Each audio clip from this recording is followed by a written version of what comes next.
आज के इस ऐतिहासिक कार्यक्रम, इस पर पूरे देश की दृष्टि है।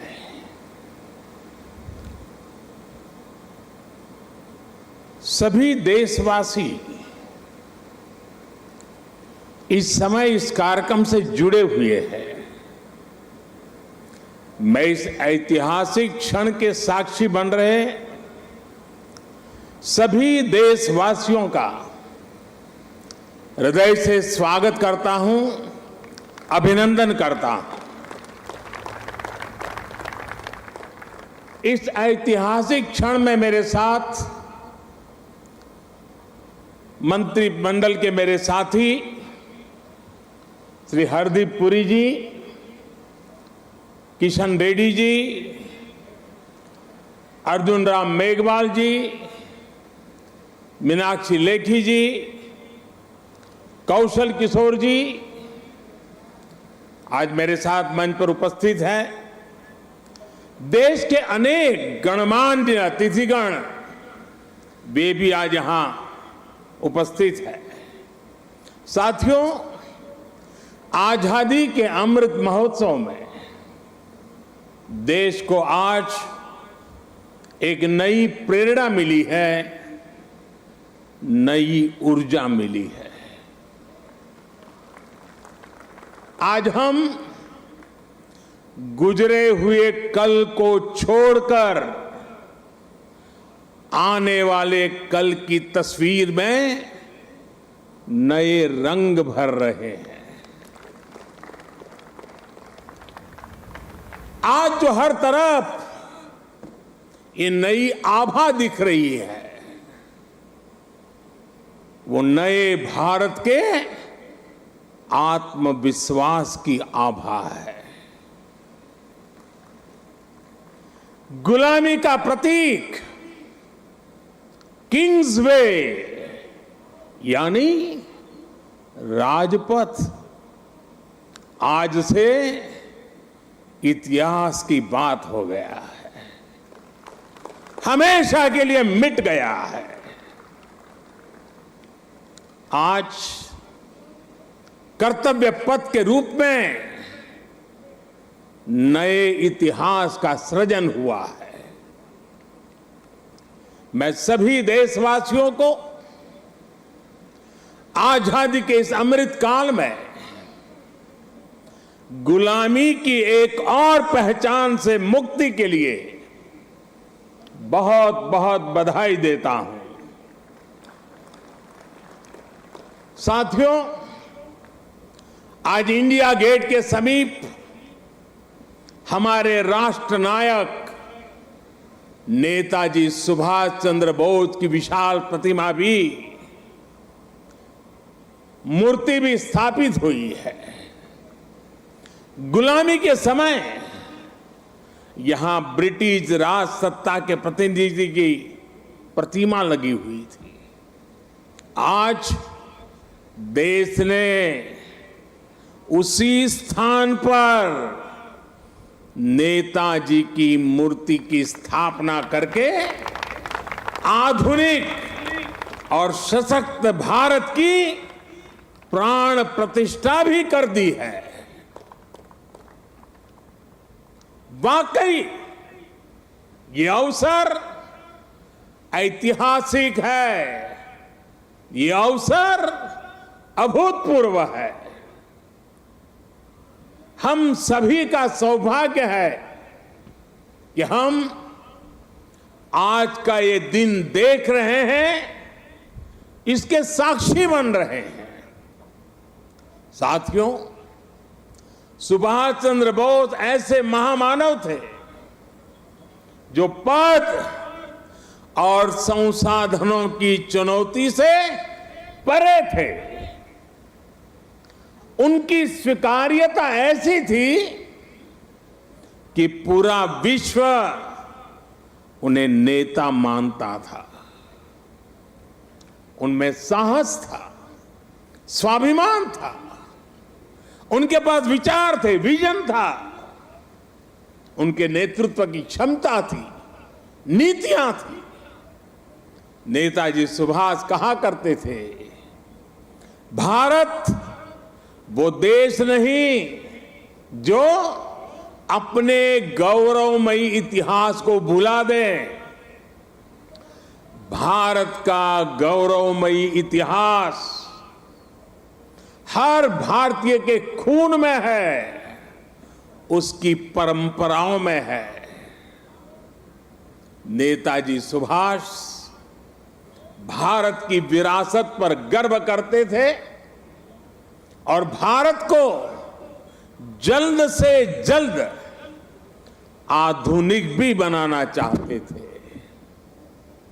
अगर आजादी के बाद हमारा भारत सुभाष बाबू की राह पर चला होता तो आज देश कितनी ऊंचाइयों पर होता।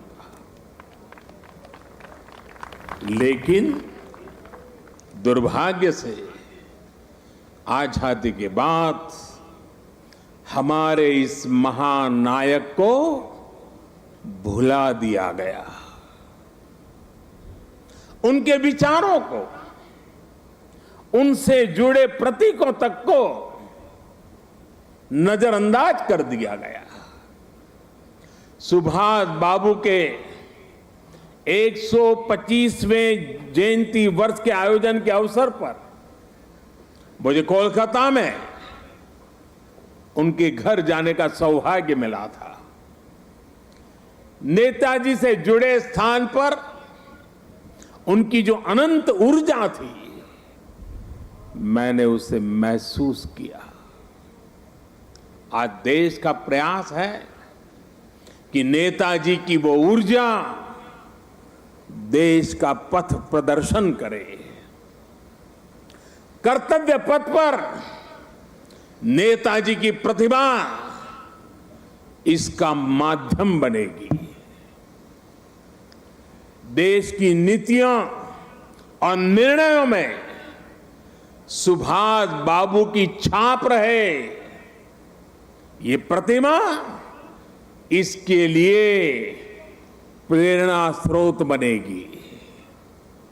भाइयों और बहनों, पिछले 8 वर्षों में हमने एक के बाद एक ऐसे कितने ही निर्णय लिए हैं जिन पर नेताजी के आदर्शों और सपनों की छाप है।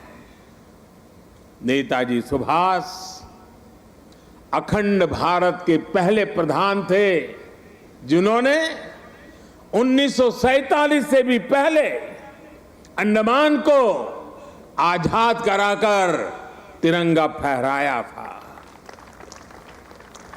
उस वक्त उन्होंने कल्पना की थी कि लाल किले पर तिरंगा फहराने की क्या अनुभूति होगी।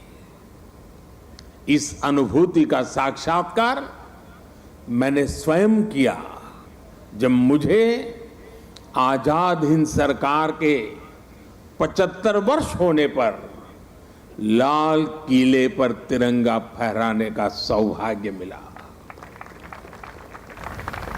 हमारी ही सरकार के प्रयास से लाल किले में नेताजी और आजाद हिंद फौज से जुड़ा म्यूजियम भी बनाया गया है। साथियों, मैं वो दिन भूल नहीं सकता जब 2019 में गणतंत्र दिवस की परेड में आजाद हिंद फौज के सिपाहियों ने भी हिस्सा लिया था। इस सम्मान का उन्हें दशकों से इंतजार था। अंडमान में जिस स्थान पर नेताजी ने तिरंगा फहराया था, मुझे वहां भी जाना था। जाने का अवसर मिला, तिरंगा फहराने का सौभाग्य मिला। वो क्षण हर देशवासी के लिए गर्व का क्षण था। भाइयों और बहनों, अंडमान के वो द्वीप जिसे नेताजी ने सबसे पहले आजादी दिलाई थी, वो भी कुछ समय पहले तक गुलामी की निशानियों को ढोने के लिए मजबूर थे। आजाद भारत में भी उन द्वीपों के नाम अंग्रेजी शासकों के नाम पर थे। हमने गुलामी की उन निशानियों को मिटाकर इन द्वीपों को नेताजी सुभाष से जोड़कर भारतीय नाम दिए, भारतीय पहचान दी। साथियों, आजादी के 75 वर्ष पूरे होने पर देश ने अपने लिए 5 प्राणों का विजन रखा है। इन 5 प्राणों में विकास के बड़े लक्ष्यों का संकल्प है, कर्तव्यों की प्रेरणा है, इसमें गुलामी की मानसिकता के त्याग का आह्वान है, अपनी विरासत पर गर्व का बोध है। आज भारत के आदर्श अपने हैं, आयाम अपने हैं। आज भारत के संकल्प अपने हैं, लक्ष्य अपने हैं। आज हमारे पथ अपने हैं, हमारे प्रतीक अपने हैं। और साथियों, आज अगर राजपथ का अस्तित्व समाप्त होकर कर्तव्य पथ बना है, आज अगर जॉर्ज पंचम की मूर्ति के निशान को हटाकर नेताजी की मूर्ति लगी है, तो ये गुलामी की मानसिकता के परित्याग का पहला उदाहरण नहीं है। ये न शुरुआत है न अंत है। ये मन और मानस की आजादी का लक्ष्य हासिल करने तक निरंतर चलने वाली संकल्प यात्रा है। देश के प्रधानमंत्री जहां रहते आए हैं, उस जगह का नाम रेसकोर्स रोड से बदलकर लोक कल्याण मार्ग हो चुका है। हमारे गणतंत्र दिवस समारोह में अब भारतीय वाद्य यंत्रों की भी गूंज सुनाई देती है। बीटिंग द रिट्रीट सेरेमनी में अब देशभक्ति से सरोबार गीतों को सुनकर हर भारतीय आनंद से भर जाता है। अभी हाल ही में भारतीय नौसेना ने भी गुलामी के निशान को उतारकर छत्रपति शिवाजी महाराज के प्रतीक को धारण कर लिया है। नेशनल वॉर मेमोरियल बनाकर देश ने समस्त देशवासियों की बरसों पुरानी इच्छा को भी पूरा किया है। साथियों, ये बदलाव केवल प्रतीकों तक ही सीमित नहीं है। ये बदलाव देश की नीतियों का भी हिस्सा बन चुका है। आज देश अंग्रेजों के जमाने से चले आ रहे सैकड़ों कानूनों को बदल चुका है। भारतीय बजट जो इतने दशकों से ब्रिटिश संसद के समय का अनुसरण कर रहा था, उसका समय और तारीख भी बदल गई है। राष्ट्रीय शिक्षा नीति के जरिए अब विदेशी भाषा की मजबूरी से भी देश के युवाओं को आजाद किया जा रहा है। यानी आज देश का विचार और देश का व्यवहार दोनों गुलामी की मानसिकता से मुक्त हो रहे हैं। ये मुक्ति हमें विकसित भारत के लक्ष्य तक लेकर के जाएगी। साथियों, महाकवि भरतियार ने भारत की महानता को लेकर तमिल भाषा में बहुत ही सुंदर कविता लिखी थी। इस कविता का शीर्षक है पारुकुलई नल्ल नाइंगल भारत नाड़। महाकवि भरतियार की ये कविता हर भारतीय को गर्व से भर देने वाली है। उनकी कविता का अर्थ है, हमारा देश भारत पूरे विश्व में सबसे महान है। ज्ञान में, अध्यात्म में, गरिमा में, अन्नदान में, संगीत में, शाश्वत कविताओं में हमारा देश भारत पूरे विश्व में सबसे महान है। वीरता में, सेनाओं के शौर्य में, करुणा में, दूसरों की सेवा में, जीवन के सत्य को खोजने में, वैज्ञानिक अनुसंधान में हमारा देश भारत पूरे विश्व में सबसे महान है। ये तमिल कवि भरतियार का, उनकी कविता का एक एक शब्द, एक एक भाव को अनुभव कीजिए। साथियों, गुलामी के उस कालखंड में ये पूरे विश्व को भारत की हुंकार थी। ये हमारे स्वतंत्र सेनानियों का आह्वान था।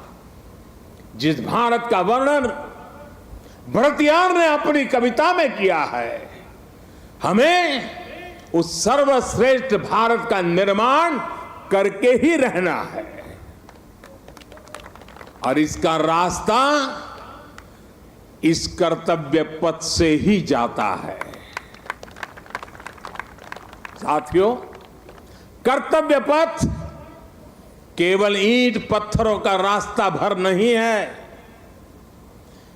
ये भारत के लोकतांत्रिक अतीत और सर्वकालिक आदर्शों का जीवंत मार्ग है। यहां जब देश के लोग आएंगे, वो नेताजी की प्रतिमा, नेशनल वॉर मेमोरियल, ये सब उन्हें कितनी बड़ी प्रेरणा देंगे।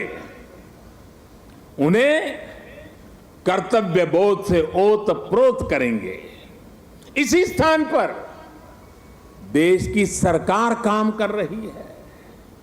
आप कल्पना करिए, देश ने जिन्हें जनता की सेवा का दायित्व सौंपा हो, उन्हें राजपथ जनता का सेवक होने का एहसास कैसे कराता। अगर पथ ही राजपथ हो तो यात्रा लोकमुखी कैसे होगी। राजपथ ब्रिटिश राज के लिए था, जिनके लिए भारत के लोग गुलाम थे। राजपथ की भावना भी गुलामी का प्रतीक थी, उसकी संरचना भी गुलामी का प्रतीक थी। आज इसका आर्किटेक्चर भी बदला है और उसकी आत्मा भी बदली है। अब देश के सांसद, मंत्री, अधिकारी जब इस पथ से गुजरेंगे तो उन्हें कर्तव्य पथ से देश के प्रति कर्तव्यों का बोध होगा। उसके लिए नई ऊर्जा मिलेगी, प्रेरणा मिलेगी। नेशनल वॉर मेमोरियल से लेकर कर्तव्य पथ से होते हुए राष्ट्रपति भवन का ये पूरा क्षेत्र, उनमें नेशन फर्स्ट, राष्ट्र ही प्रथम, इस भावना का प्रवाह प्रतिपल संचारित होगा।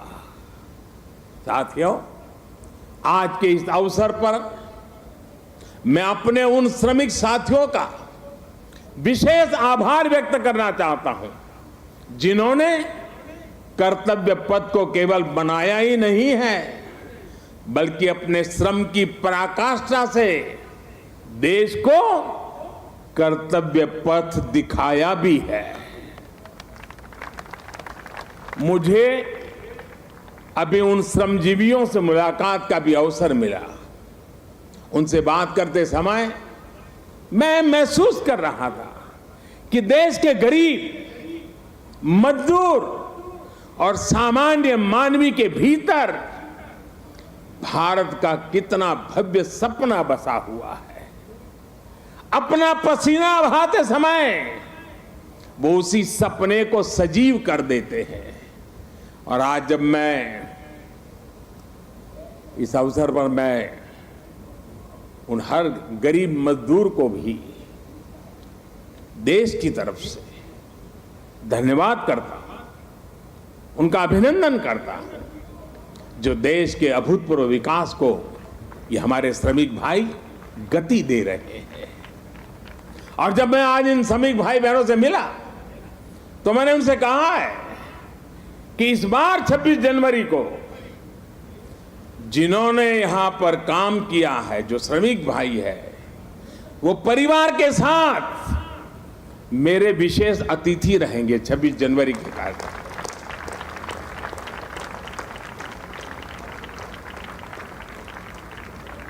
मुझे संतोष है कि नए भारत में आज श्रम और श्रमजीवियों के सम्मान की एक संस्कृति बन रही है, एक परंपरा पुनर्जीवित हो रही है।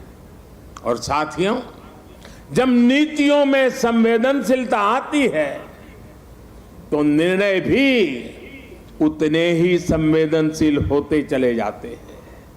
इसलिए देश अब अपनी श्रम शक्ति पर गर्व कर रहा है। श्रमेव जयते आज देश का मंत्र बन रहा है। इसलिए जब बनारस में, काशी में विश्वनाथ धाम के लोकार्पण का अलौकिक अवसर होता है तो श्रमजीवियों के सम्मान में भी पुष्प वर्षा होती है। जब प्रयागराज कुंभ का पवित्र पर्व होता है तो श्रमिक स्वच्छता कर्मियों का आभार व्यक्त किया जाता है। अभी कुछ दिन पहले ही देश को स्वदेशी विमान वाहक युद्धपोत आईएनएस विक्रांत मिला है। मुझे तब भी आईएनएस विक्रांत के निर्माण में दिन रात काम करने वाले श्रमिक भाई बहनों और उनके परिवारों से मिलने का अवसर मिला था। मैंने उनसे मिलकर उनका आभार व्यक्त किया। श्रम के सम्मान की परंपरा देश के संस्कारों का अमिट हिस्सा बन रही है। आपको जानकर अच्छा लगेगा कि नई संसद के निर्माण के बाद उसमें काम करने वाले श्रमिकों को भी एक विशेष गैलरी में स्थान दिया जाएगा। ये गैलरी आने वाली पीढ़ियों को भी ये याद दिलाएगी कि लोकतंत्र की नींव में एक और संविधान है तो दूसरी ओर श्रमिकों का योगदान भी है। यही प्रेरणा हर एक देशवासी को एक कर्तव्य पथ भी देगा। यही प्रेरणा श्रम से सफलता का मार्ग प्रशस्त करेगी। साथियों, हमारे व्यवहार में, हमारे संसाधनों में, हमारे साधनों में, हमारे इंफ्रास्ट्रक्चर में आधुनिकता का इस अमृतकाल का प्रमुख लक्ष्य है। और साथियों, जब हम इंफ्रास्ट्रक्चर की बात करते हैं तो अधिकतर लोगों के मन में पहली तस्वीर सड़कों या फ्लाईओवर की हो जाती है।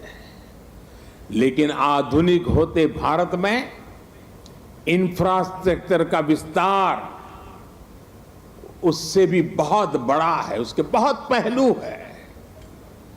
आज Bharat social infrastructure, transport infrastructure, digital infrastructure के साथ ही कल्चरल इंफ्रास्ट्रक्चर पर भी उतनी ही तेजी से काम कर रहा है। मैं आपको सोशल इंफ्रास्ट्रक्चर का उदाहरण देता हूं। आज देश में एम्स की संख्या पहले के मुकाबले 3 गुना हो चुकी है। मेडिकल कॉलेजों की संख्या में भी 50% की वृद्धि हुई है। ये दिखाता है कि भारत आज अपने नागरिकों के स्वास्थ्य को बेहतर बनाने के लिए, उन्हें मेडिकल की आधुनिक सुविधाएं पहुंचाने के लिए किस तरह काम कर रहा है। आज देश में नई आईआईटीज, ट्रिपल आईटी, वैज्ञानिक संस्थाओं का आधुनिक नेटवर्क लगातार विस्तार किया जा रहा है, तैयार किया जा रहा है। बीते 3 वर्षों में 6.5 करोड़ से ज्यादा ग्रामीण घरों को पाइप से पानी की सप्लाई सुनिश्चित की गई है। आज देश के हर जिले में 75 अमृत सरोवर बनाने का महाअभियान भी चल रहा है। भारत का ये सोशल इंफ्रास्ट्रक्चर सामाजिक न्याय को और समृद्ध कर रहा है। साथियों, ट्रांसपोर्ट इंफ्रास्ट्रक्चर के विकास पर आज भारत जितना काम कर रहा है उतना पहले कभी नहीं हुआ। आज एक तरफ देश भर में ग्रामीण सड़कों का निर्माण हो रहा है तो वहीं रिकॉर्ड संख्या में आधुनिक एक्सप्रेसवे बनाए जा रहे हैं। आज देश में तेजी से रेलवे का इलेक्ट्रिफिकेशन हो रहा है तो उतने ही तेजी से अलग अलग शहरों में मेट्रो का भी विस्तार हो रहा है। आज देश में अनेकों नए एयरपोर्ट बनाए जा रहे हैं, तो वाटरवे की संख्या में भी अभूतपूर्व वृद्धि की जा रही है। डिजिटल इंफ्रास्ट्रक्चर के निर्माण में तो भारत आज पूरे विश्व के अग्रणी देशों में अपनी जगह बना चुका है।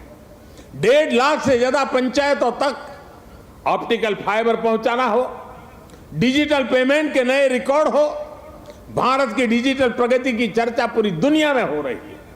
भाई और बहनों, इंफ्रास्ट्रक्चर के इन कार्यों के बीच भारत में कल्चरल इंफ्रास्ट्रक्चर पर जो काम किया गया है उसकी उतनी चर्चा नहीं हो पाई है। प्रसाद स्कीम के तहत देश के अनेकों तीर्थ स्थलों का पुनरुद्धार किया जा रहा है। काशी, केदारनाथ, सोमनाथ से लेकर करतारपुर साहिब कॉरिडोर तक के लिए जो कार्य हुआ है वो अभूतपूर्व है। और साथियों, जब हम कल्चरल इंफ्रास्ट्रक्चर की बात करते हैं तो उसका मतलब सिर्फ आस्था की जगहों से जुड़ा इंफ्रास्ट्रक्चर ही नहीं है। इंफ्रास्ट्रक्चर जो हमारे इतिहास से जुड़ा हुआ हो, जो हमारे राष्ट्र नायक और राष्ट्र नायिकाओं से जुड़ा हुआ हो, जो हमारी विरासत से जुड़ा हो, उसका भी उतना ही तत्परता से निर्माण किया जा रहा है।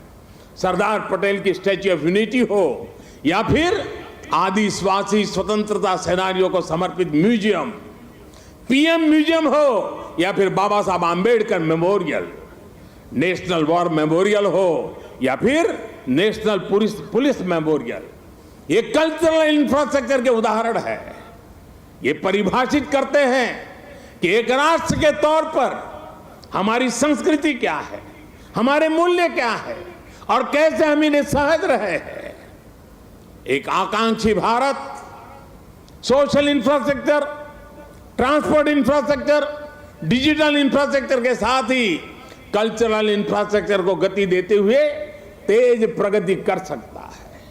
मुझे खुशी है कि आज कर्तव्य पथ के रूप में देश को कल्चरल इंफ्रास्ट्रक्चर का एक और बेहतरीन उदाहरण मिल रहा है। आर्किटेक्चर से लेकर के आदर्शों तक आपको यहां भारतीय संस्कृति के दर्शन भी होंगे और बहुत कुछ सीखने को भी मिलेगा। मैं देश के हर नागरिक का आह्वान करता हूं, आप सभी को आमंत्रण देता हूं, आइए इस नवनिर्मित कर्तव्य पथ को आकर देखिए। इस निर्माण में आपको भविष्य का भारत नजर आएगा। यहां की ऊर्जा आपको हमारे विराट राष्ट्र के लिए एक नया विजन देगी, एक नया विश्वास देगी। और कल से लेकर के अगले 3 दिन यानी शुक्र, शनि और रवि, 3 दिन यहां पर नेताजी सुभाष बाबू के जीवन पर आधारित शाम के समय ड्रोन शो भी आयोजन होने वाला है। आप यहां आइए, अपने और अपने परिवार की तस्वीरें खींचिए, सेल्फी लीजिए। इन्हें आप हैशटैग कर्तव्य पथ से सोशल मीडिया पर भी जरूर अपलोड करें। मुझे पता है ये पूरा क्षेत्र दिल्ली के लोगों की धड़कन है। यहां शाम को बड़ी संख्या में लोग अपने परिवार के साथ आते हैं, समय बिताते हैं। कर्तव्य पथ की प्लानिंग, डिजाइनिंग और लाइटिंग इसे ध्यान में रखते हुए भी की गई है। मुझे विश्वास है कर्तव्य पथ की ये प्रेरणा देश में कर्तव्य बोध का जो प्रवाह पैदा करेगी, ये प्रवाह ही हमें नए और विकसित भारत के संकल्प की सिद्धि तक लेकर जाएगा। इसी विश्वास के साथ आप सभी का एक बार फिर बहुत बहुत धन्यवाद करता हूं। मेरे साथ बोलेंगे, मैं कहूंगा नेताजी, आप बोलिए अमर रहे, अमर रहे। नेताजी, नेताजी, नेताजी। भारत माता की, भारत माता की। वंदे वंदे वंदे। बहुत बहुत धन्यवाद।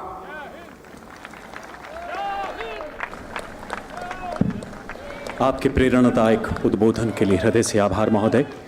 समय एवं भौगोलिक सीमाओं की परिधि से परे आपका हर आह्वान एक जन चेतना है, आपका हर वक्तव्य एक पाठशाला है मान्यवर। आप ही के शब्दों में हम निकल पड़े हैं प्रण करके, अपना तन मन अर्पण करके। जिद है एक सूर्य उगाना है, अंबर से ऊंचा जाना है, एक भारत नया बनाना है,